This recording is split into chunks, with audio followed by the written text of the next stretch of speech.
This video is for recipients of initiative grant funding from the Department of Cultural Affairs. Because our staff is working remotely, this online video will replace our customary in-person final reporting seminars for these initiatives. My name is Ashley Firestone. I am a Senior Program Officer and will be narrating this video. After you've watched, please consult the written instructions, particularly if this is your organization's first initiative-specific grant.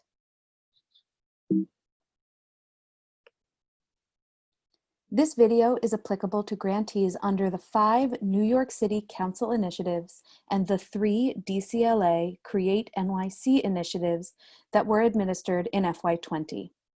These are the Anti-Gun Violence Art, a Catalyst for Change initiative, Cultural After-School Adventures, or CASA, the Cultural Immigrant Initiative, the Coalition of Theaters of Color, and SU-CASA from the City Council, as well as the Disability Forward Fund, the Language Access Fund, and the Mayor's Grant for Cultural Impact, administered directly by the Department of Cultural Affairs. The reporting process described here will be the same for grantees under each of these initiatives. Organizations will submit one report for each of the designations here for which they received funding in FY20. This video will provide information about what your organization can expect in the following areas in FY20. Additional categories of expenses will be approved due to COVID-19. Every organization will fill out an online final report and a scope of service request for revision. There are changes to how we communicate with your organization during this time, and our review process may take longer than in the past. This video does not include the opportunity for you to ask questions that are unique to your organization. So after you've reviewed this video, as well as the corresponding PDF document of reporting instructions, please email any remaining questions to your organization's assigned program officer. Changes in scope will be approved for organizations that demonstrate reasonable adjustments to their programs resulting from the New York State Pause executive order. We understand that because many organizations were notified of funding in the second half of fiscal 2020, the impact of the COVID-19 pandemic on initiative programs will be significant. Our organization's oversight agencies have approved categories of expenses that can be charged to these initiative grants. All grantees should review the fiscal 2020 reporting overview to address COVID-19 on the initiative reporting page. Please note that this page cannot be accessed by navigating from our main website. You can find it by clicking the link in your organization's initiative reporting email to access it. Expenses in the following categories, detailed in the budget portion of the final report form, will be allowed. These are modified project budgets, which may include expenses relating to the planning and preparation for the delivery of curtailed programs, including staff salaries and consultant expenditures, as well as marketing materials and other preparation costs. Organizations may include expenses that are incurred related to the conversion of programs, including technical support and personnel expenses for online delivery. Please note that equipment purchases, such as recording devices or computers, are still not eligible. Organizations may include expenses incurred related to the cancellation of programs, including contractual obligations, deposits, and other fees. We understand that organizations may not have been able to serve the audiences directly affiliated with a designated partner. Support for related services that do not overlap with CDF-funded activity will be allowable as part of a change in scope. For example, if a CASA or SU-CASA grantee was not able to provide programs for the students or seniors who ordinarily attend their designated school or senior center, those funds can be allocated to programs that serve students or seniors virtually. If your initiative programs were delivered online, your change in scope should address efforts to reach the constituents served by your designated partner after the New York State pause order. Grantees that can demonstrate sufficient allowable expenses will retain their initial payments, frequently 80% of the total award. Please be in touch with your program officer if your organization was not able to deliver any public services under the grant or did not incur sufficient expenses reflective of the grant amount. There is a possibility that in cases where there were no public services delivered, a final payment may not be issued. For the first time in FY20, all initiative final reports will require a scope of service request for revision. This will allow your organization to detail both customary as well as pandemic-related changes to the services delivered. This form, as well as the final report form, are online forms. The agency is no longer using the fillable PDF that has been our standard for initiative reporting in recent years. The reporting and scope change forms can be accessed from the initiative reporting page of our website. The scope of service request for revision is required for all grantees under all initiatives. Grantees without substantial changes will enter contact information, select that there was no change, and submit the form. Your program officer can give you guidance on what changes in scope should be reported. These will include a change in total budget of more than 25% or the conversion of programs from in-person to virtual. Use the scope change form to describe changes and adjustments. The final report form will give details about the services actually delivered. Think of the scope change form as a bridge between your application or synopsis where you proposed what would occur in FY20 and the final report where you'll describe what actually took place. Please note that you cannot save either the scope change form or the final report form as you're working on them. We recommend preparing your narratives and your budget figures offline prior to entering them.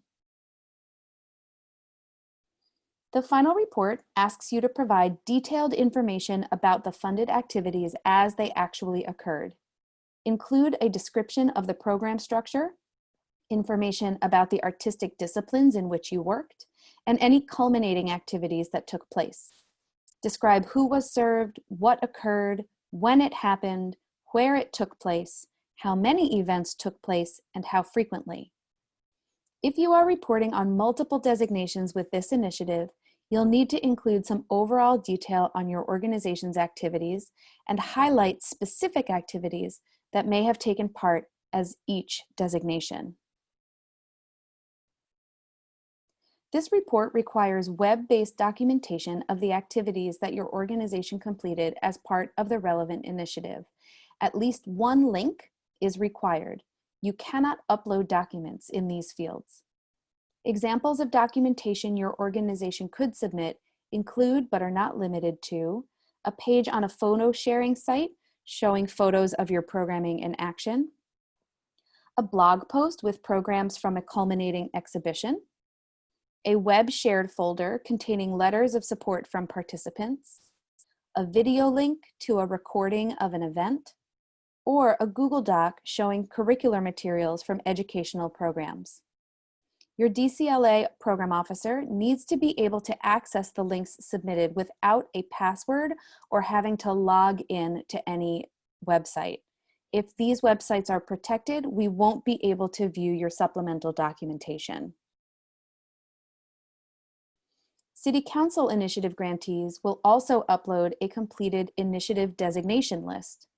Grantees received this list in the form of an Excel spreadsheet attached to the initiative final report email.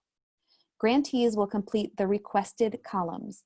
These are project cost per designation, contact hours for the program, the direct recipients that were served, as well as the indirect recipients. And you will upload one designation list per final report related to the initiative that your organization received. The initiative instructions give more detail on the definitions of these fields. Please do not modify the first 4 columns or rename the spreadsheet. Once completed, you'll upload this spreadsheet using the same name as was given in the email, using the Browse feature within the final report. Once you submit your completed report, the form will be directed to your program officer for review. After your program officer has reviewed your report, you can expect one of 2 things. If your report is approved, it will be processed for final payment. If revisions are requested, your report cannot be approved as submitted. In this case, you can expect an email from your program officer with instructions for how to correct the final report so that it can be approved. Once acceptable revisions have been submitted, your report will be approved and DCLA will process your final payment. Other than for volume, reasons for delays usually have to do with not following the instructions carefully. You can avoid delays by being sure to submit the final report, the change in scope form, and the supplemental materials by the deadline. Be sure to include sufficient detail in your report. Ensure that the report does not refer to activities outside of the city's 5 boroughs or outside of the city's fiscal year. Exclude any activities that are funded by the Cultural Development Fund or your other initiative grants. And make sure you're not copying the text that you submitted to describe your program in your application or project synopsis. The final report should be in the past tense. The staff of the Department of Cultural Affairs continue to work remotely, which means there are changes to how we ordinarily communicate with your organization. As mentioned before, all organizations should email their program officer with questions. It will help us serve you more efficiently if you send one email with all of your reporting-related questions rather than sending multiple emails as you work your way through the report. In cases where it would be easier to speak in person, your program officer is available to schedule a phone call or a Zoom meeting with you. Please make every effort to begin the report soon, however, as your program officer may not be able to schedule a call in the days immediately leading up to the deadline. While messages that are left on the Programs Unit Help Desk phone line will be forwarded, email is the best way to reach your program officer at this time. DCLA now also has an online form to address technical issues, which is available from the reporting page of the website. If your organization is receiving error messages, having trouble logging in, or experiencing any issues with field validation, you can submit details about the issue and upload screenshots here. These inquiries are generally addressed within 1 business day, so please submit IT inquiries in advance of the deadline. Your organization's final payment can be issued only when the final report, scope change, and supplemental submissions are approved. Like many of our grantee organizations, our staff is designing and testing out new systems for remote work, and as a result, the review of FY20 final reports may take longer than it has in the past.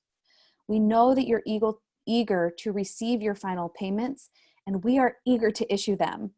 The final report contact person listed for the organization on the form will automatically receive a receipt and copy of the submission via email, confirming that the online final report and scope change are received and will be reviewed. Please wait to hear from us about the status of your report. Time spent responding to inquiries takes away from our time to process payments. Thank you for watching this video. We look forward to working with your organization on these reports.